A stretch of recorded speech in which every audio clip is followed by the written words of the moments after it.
የከፋዋል ይደላዋል ተስፋ ይቆረጣል ግዴላችሁ ማን ይቅር ይለና ማን ሰበሰበን ማን አጽናና ማን ጎበኘን እግዚአብሔርን አመስግኑት አው ያልተውን ጌታ ያከበረን አምላክ አው ቂምና ጸሎት አብሮ አይሄድም ሳል ይዞ ስርቆት የለም አው ሳል ያለው ሰው መስረቅ አይችልም እኛ እንዴት አድርገን ጸሎት የምንጸልየው በሕይወት ኑሮናል ወይ ባለማህተቦቹ የእግዚአብሔር ልጆች ጌታችን አምላካችን ተመለሱና በሕይወት ኑሩ ሲለን እኔና እናንተ የት መደብ ላይ ነው ያለነው የት መደብ ላይ ነው ያለነው ራሳችንን እንመርምር ሁሌ በንስሐ እንመላለሳለን ሁሌ ግን ክርስቲያን መሆን ያስፈልጋል ክርስትና መለማመድ አይደለም ክርስትና በሕይወት መኖር ነው ክርስትና መመላለስ ብቻ አይደለም በእግረ ሥጋ አይደለም በእግረ ነፍስ መመለስ ነው መጽናት ነው ሁሌ እንማራለን ሁሌ እንመገባለን ሁሌ እግዚአብሔር ይጠራናል ሁሌ ይጎበኘናል ሁሌ ይምረናል ሁሌ ይቅር ይለናል ሁሌ በፍቅሩ ሰብስቦናል ሁሌ በፍቅሩ አጽንቶናል እኛ ግን መጽናት አልቻለም አው በፍቅር ተመላለሱ ይላል ጌታዬ የሠራዊት ጌታ አምላካችን በፍቅር ተመላለሱ በይቅርታ ተመላለሱ በመንፈስ ቅዱስ በተሞላ ተመላለሱ ይላል ጌታ ይቅር በማለት ተመላለሱ ጽኑ ይላል ጌታ በበጎነት በመልካም ሥራ ተመላለሱ ይላል አሁን እኮ ስብከተ ወንጌላችን ላይ ከወንጌል መምህር ያለማየው ይሄ ቦታ ጠጠር መጣያ መኖር እንደው መትረፍ የለም ግጥም ማለት ነበረበት አይደል አያችሁ የልማድ አድርገናል ስብከት ሰልችቶናል ዝማሬ ሰልችቶናል ልማድ አድርገናል ወደ ሕይወት አልተቀየርንበትም ፍሬ አላፈራንበትም ለሕዝብ ለወንድም እንድንመልስና እንድናጸና አላደረግንበትም ተመለሱና በሕይወት ኑሩ እያለን ነው ጌታ ማህተብ አንጠልጥለን ጭፈራ ቤት ነን ማህተብ አንጠልጥለን አሁንም ሐሜት ላይ ነን የእግዚአብሔር ቃል የእግዚአብሔር ወንጌል እንኳን እየተነገረ የሚሰለቻቸውና ተነስተው የሚሄዱ ብዙዎች ናቸው እግዚአብሔር ግን አንደበታችን ከዘጋ እግዚአብሔር ግን አላንቀሳቀስ ካልን ማን ይሆን የሚችለን ማን ይሆን የሚረዳን ማን ይሆን የሚደግፈን ማን ይሆን የሚችለን አምላክ የደገፈን አምላክ ያበላን ያጠጣን አምላክ ጤና ሰላም የሰጠን አባት ቸሩ መድኃኔዓለም ዛሬም ተመለሱና በሕይወት ኑሩ ሲለን ልማድ አድርገነዋል በቃ እንዴት አድርገነዋል ትምህርቱን በቃ ለምደነዋል ትምህርቱን መልመድ አይደለም በሕይወት መኖር ነው በሕይወት ኑሮን ሌሎቹን ማኖር ነው እስኪ ንስሐ የገባ እጁን ያውጣልኝ እስኪ ንስሐ የገባ 1 2 3 4 ብቻ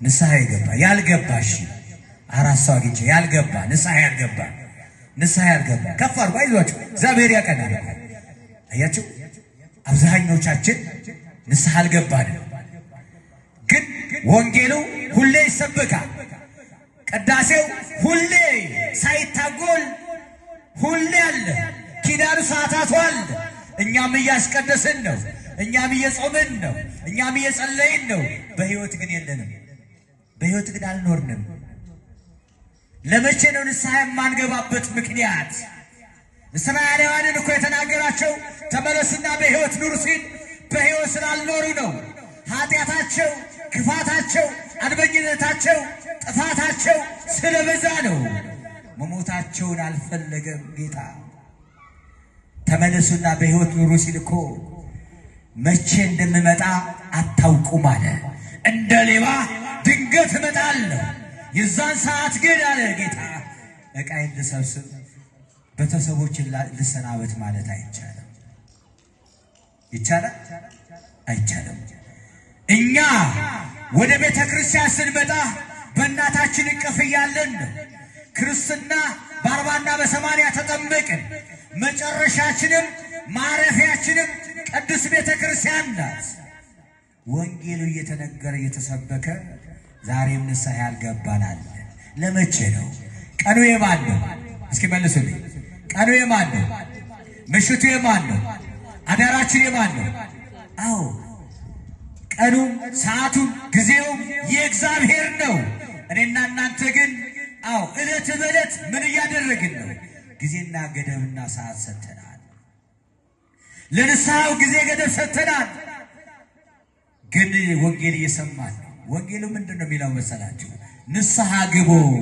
በማቴዎስ ወንጌል ላይ ምዕራፍ 7 ቁጥር 7 ላይ እንዲህ የሚል ቃል አለ። አንኳኩ ይከፈትላችኋል፣ ለምኑ ይሰጣችኋል፣ ፈልጉ ታገኙማላችሁ ይላል። እንዴት እናርገው ታዲያ? አይምሮአችን ዘግተነዋል። የጸሎት ፕሮግራም የለንም። የንስሐ መመላለሻ መጽኛ የለንም። እግዚአብሔርን እንዴት አድርገን እናገኘው? ጸሎታችን እንዴት አድርጎ ይድረስ? ተመለሱና በሕይወት ኑሩ ይለናል። የተጣላን እንታረቅ፣ ያጣላን ካለን እናስታርቅ፣ የራቅን ካለን እንቅረብ፣ የቀረብን ካለን እንጽና። አጽናኙ ጌታ መቼ እንደምንጠራ አናውቅም፣ መቼ እንደሚጠራን አናውቅም። ሰዓቱ ጊዜው የእግዚአብሔር ነው። ተመለሱና በሕይወት ኑሩ ይላል ጌታ። ሞት በምን ሰዓት እንደሚመጣ እኛ አናውቅም ክርስቲያኖች። ሞት በትንታ ሊመጣ ይችላል። ሞት በእንቅፋት ሊመጣ ይችላል። ሞት በመኪና እየሄድን ሊመጣ ይችላል። የምህረት ቀን፣ የይቅርታ ቀን፣ የመዳን ቀን ዛሬ ነው። ክብርና ምስጋና ለመድኃኔዓለም ይሁን። አመስግኑት ይህን ጌታ። አዎ ተመለሱና በሕይወት ኑሩ አለ። እኔና እናንተን እግዚአብሔር የሚፈልገን በሕይወት እንድንኖርለት ነው። ንስሐ ገብተን በጾም በጸሎት ተወስነን የተጣላነውን ታርቀን ያጣላነውን አስታርቀን የሰረቅነውን መልሰን ክሰን የተራበውን የተጠማውን ጎብኝተን የተጨነቀው ወንድማችን እህታችንን አጽናንተን በእግዚአብሔር እቅፍ ለዘላለም መኖር ነው። ለመቼ ነው ንስሐው? ለመቼ ነው? እስቲ የቆረባችሁ እጃችሁን ከፍ አድርጉልኝ እስኪ። የእግዚአብሔር ልጆች ኦርቶዶክሳውያን፣ አይ እናቶቻችን ማይታወቁ ናቸው። 2 ሰው 3 ሰው ንስሐውም ገና ነን፣ ቅዱስ ቁርባኑም ገና ነን። ግን ክርስቲያኖች ነን፣ ኦርቶዶክሳውያን ነን። በማቴዎስ ወንጌል ላይ ምዕራፍ 5 ቁጥር 17 ላይ እናንተ ግን አላቸው ጌታ ጽድቃችሁ ከፈሪሳውያንና ከሰዱቃውያን ካልበለጠ መንግሥተ ሰማያትን አትገቡም አለ።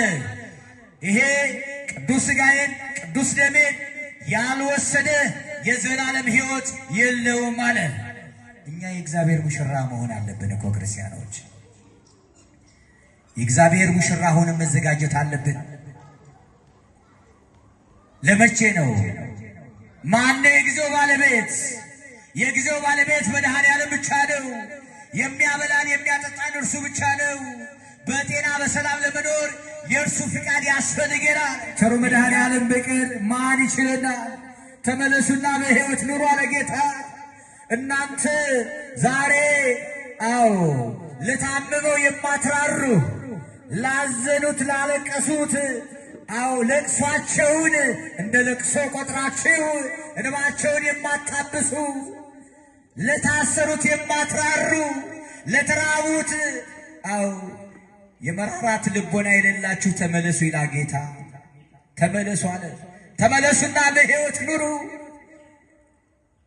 የቃየል ሥራ ይበቃችኋል አለ። ቃየል በወንድሙ ላይ እንደቀና ሁሉ፣ ቃየል ወንድሙን እንደገደለ ሁሉ የቃየልን ሞሳት የቃየልን ስጦታ እግዚአብሔር አልተቀበለውም፣ አላሸትተውም። ደም አፍሳሾች ተመለሱ አለ። ዛሬ ወንድሙን የሚጠላ ወንድሙን የሚያሳድድ ተመለስ ይላል ጌታ። እህትን የምታሳድድ ተመለስ ይላል ጌታ። ተመለሽ ይላል።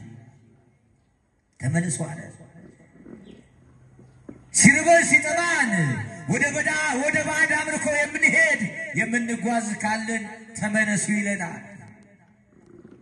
ባዕድ አምልኮ የተስማማቸው ባዕድ አምልኮ የተመቻቸው የእግዚአብሔርን ፍቅር የረሱ እግዚአብሔርን የተዉ ከእግዚአብሔር እቅፍ የሸሹ ጠብና ግጭት የተስማማቸው ሐሜትና ተንኮል ትዕቢት የተስማማቸው እነሱን ተመለሱና በሕይወት ኑሩ ይላቸዋል ጌታ። እንደምን አመሻችሁ። እግዚአብሔር ከሁላችን ጋር ይሁን።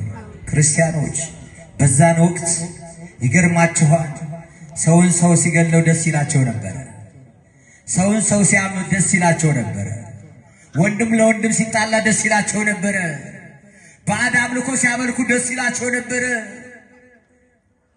እስትንፋስ የሰጣቸውን ጌታ፣ እጅና እግር የሰጣቸውን አምላክ፣ በአምሳሉ የፈጠራቸው ያከበራቸውን አምላክ የረሱ የተዉ የናቁ የተዘባበቱ የረሱ ያስረሱ ተመለሱና በሕይወት ኑሩ አለ። አዘነላቸው። ክብርና ምስጋና ለመድኃኔዓለም ይሁን። ኧረ አመስግኑት የእኛ ጌታ። በኃጢአት ውስጥ ብንሆን፣ በውድቀት ውስጥ ብንሆን፣ በጫት መደብ ውስጥ ብንሆን፣ በሲጋራ መካከል ላይ ብንሆን፣ በመጠጥ መካከል ላይ እንኳን ሰካራም ብንባል ያልተወን ጌታ፣ የጠራን አምላክ፣ ያከበረን ጌታ እልል ብላችሁ አመስግኑ። ክብርና ምስጋና ለመድኃኔዓለም ይሁን። እንደሱ ማን የቻለናል? እንደሱ ማን ይተወናል? ሰው ይተዋል፣ እግዚአብሔር ግን ትቶን አያውቅም። ሁሌ የሚደግፈን፣ ሁሌ የሚራራልን። እናንተ እስራኤላውያን ከስራችሁ ታቀቡ፣ ተመለሱ፣ ወደ ቤታችሁ ተመለሱ አለ ጌታ። በሕይወት ኑሩ። እኔ ሞታችሁን አልፈልግም አለ። እኔ መጥፋታችሁን አልፈልግም አለ። መጥፋትን እኛ ስንመኝ፣ አዎ መጥፋትን ስንመኝ፣ ክፉ ነገር ስንለማመድ፣ መጥፎ ነገር ስንለምድ፣ ልማድ አድርገን ስንመላለስ፣ ጌታችን አምላካችን ግን ተመለሱና በሕይወት ኑሩ አለ።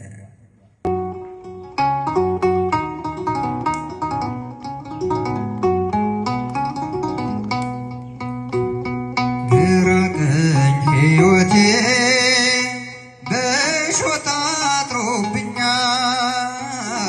በፊት በኋላዬ መሰናክል በዝቷል።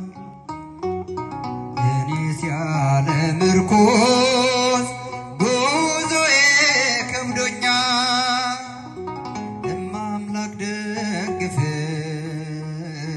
እጄ ተዘርግቷል። ድንግል ሆይ ደግፈኝ እጄ ተዘርግቷል። ልሳኔ ያውጃል ክብርህን አልረሳም ጌታ ውለታህን እልልታ